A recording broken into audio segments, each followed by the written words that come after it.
দাউ দাউ করে জ্বলছে বিস্তীর্ণ এলাকা। যত দূর চোখ যায় শুধুই আগুন আর আগুনে পোড়া বাড়িঘর, গাছপালার ছাই। ধোঁয়ায় নিঃশ্বাস নেয়া দেয়। জীবন বাঁচাতে কি করতে হবে তা বোঝে মানুষ, কিন্তু কি অবস্থা কবলিত এলাকার পশু পাখির? আকস্মিক আগুনে মানুষেরাই আতঙ্কিত, হতবিহ্বল। এমন পরিস্থিতিতে পশু পাখিদের অবস্থা আন্দাজ করা খুব কঠিন নয়। পোষা প্রাণীরা তবু আছে মালিকের আশ্রয়ে। সবচেয়ে করুণ অবস্থা বেওয়ারিশ পশু পাখির। ভীত সন্ত্রস্ত এসব অবলা জীবকে বাঁচাতে মাঠে নেমেছে অনেক প্রাণী অধিকার সংস্থা। জানা গেছে, দাবানল শুরুর দিন শুধু প্যাসাডিনাতেই ২৫০ শতাধিক প্রাণীকে উদ্ধার করেছে প্যাসাডিনা হিউম্যান সোসাইটি নামের একটি সংগঠন, যাদের বেশিরভাগই পথ হারিয়ে আতঙ্কিত, ধোঁয়ার কারণে হয়ে পড়েছে অসুস্থ। শুধু প্রাণী কল্যাণ নিয়ে কাজ করে এমন প্রতিষ্ঠানই নয়, এগিয়ে এসেছেন স্থানীয়রাও। ব্যক্তি উদ্যোগে আশ্রয় দিচ্ছেন অসহায় প্রাণীদের।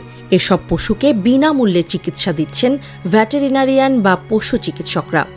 এমনই এক দম্পতি অ্যানি হারভিচ ও ওয়াইনে প্যাসেলে প্রাণীদের নিরাপত্তা নিশ্চিতে নিজেদের পুরনো চেম্বারকে পরিণত করেছেন অস্থায়ী আশ্রয় কেন্দ্রে, যেখানে আশ্রয় নিয়েছে ২০টি কুকুর, ১২টি বিড়াল এবং একটি খরগোশ।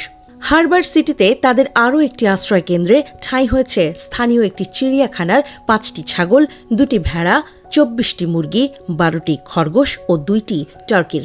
অসহায় প্রাণী চোখে পড়লে এসব আশ্রয় কেন্দ্রে পাঠানোর আহ্বান জানিয়েছে হারভিচ প্যাসেলে দম্পতি। আপনাদের পোষা কিংবা রাস্তার বেওয়ারিশ যে কোনো প্রাণীকে আমার আশ্রয় কেন্দ্রে পাঠাতে পারেন। এই সময়টা ওদের জন্য খুব কঠিন। অ্যানি হারভিচ, পশু চিকিৎসক।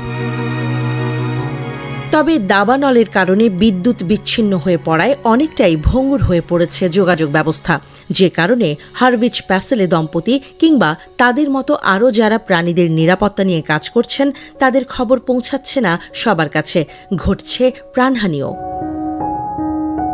তাছাড়া সব আশ্রয়কেন্দ্রের অবস্থান সব পশুপালকদের কাছাকাছিও নয়, ফলে গরু, ঘোড়ার মতো বড় প্রাণী যারা পোষেন তাদের পক্ষে সম্ভব হচ্ছে না নিজের পোষ্যকে নিরাপদ আশ্রয়ে পৌঁছানো।